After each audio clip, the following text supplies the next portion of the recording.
What's up, everybody, and happy 4th of July. I hope everybody out there is being safe and celebrating the birth of this great nation. I wanted to come at you today with some useful information about the ketogenic diet, and then I'm going to get into another vlog after this. So there'll be a couple of videos going on today. Today I want to talk to you about the biggest thing that's going to cause you to fail on a ketogenic diet, or it could also cause you to fail if you're doing an intermittent fasting diet, and these are mineral deficiencies. Now, why are these important? Minerals are really important in helping you to balance out your electrolytes, and if your electrolytes are out of balance, then you're going to feel like crap. You're going to feel like you're hungover. You're going to have headaches. You're going to feel nauseous. You are going to feel very, very low energy.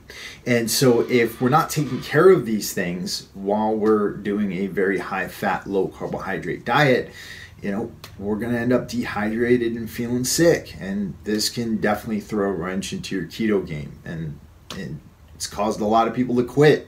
A lot of people to quit before they actually got any benefits from the diet itself.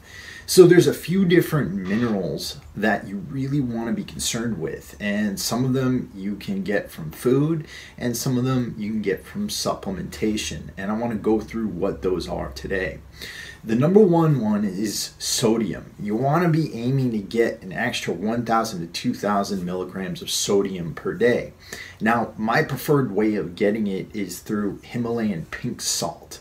I add a bit of it to every meal I eat. In the morning when I'm drinking my water, I put a little bit of it into my water, and this will help you to retain water so you're not constantly getting dehydrated. It'll help you to balance out your electrolytes, and you'll feel much better if you're adding this to your food.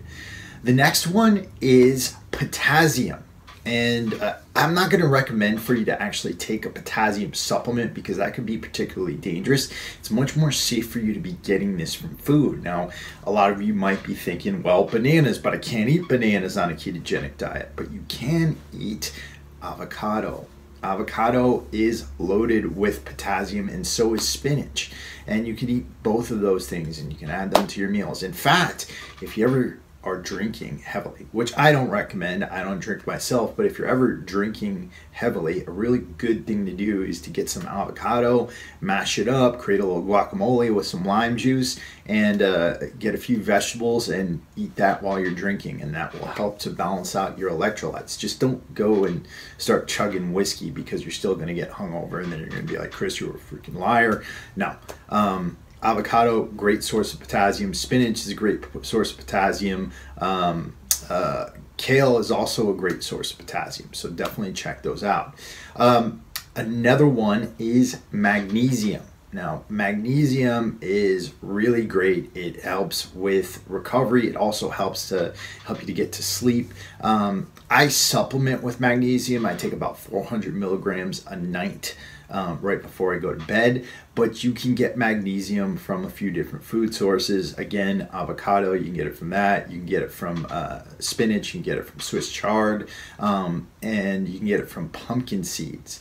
Now, the moral of the story here with everything we've talked about so far is that you've got to eat vegetables. You've got to eat plants. Plants help you to really get those nutrients that you might be missing out on otherwise. Avocado is a fruit.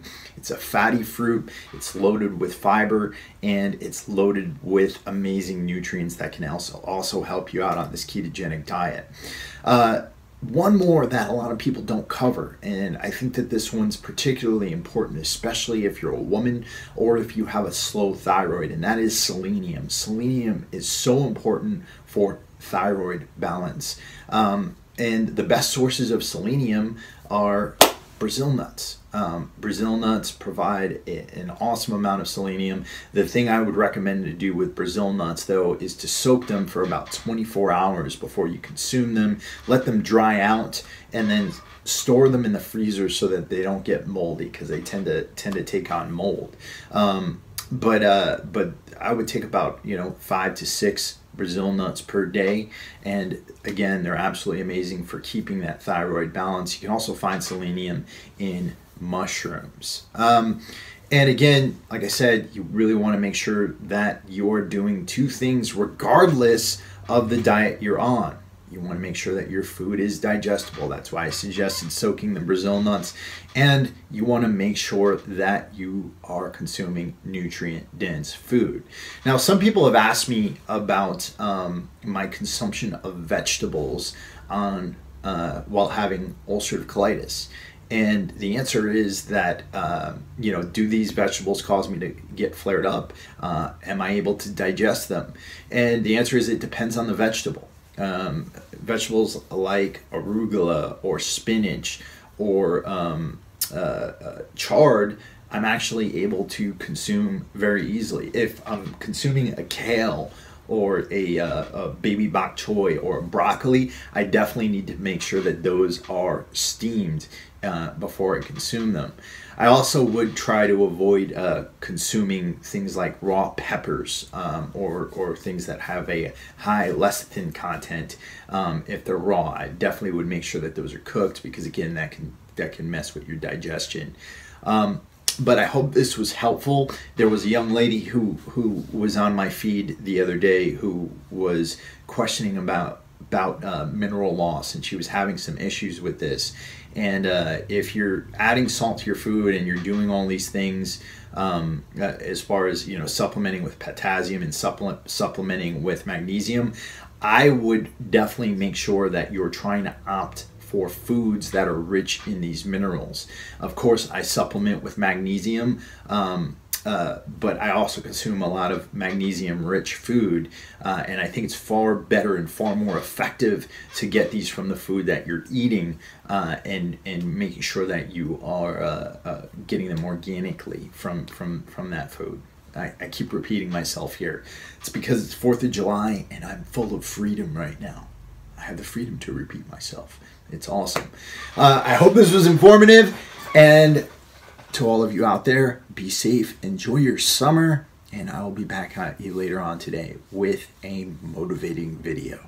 Talk to you soon. Peace.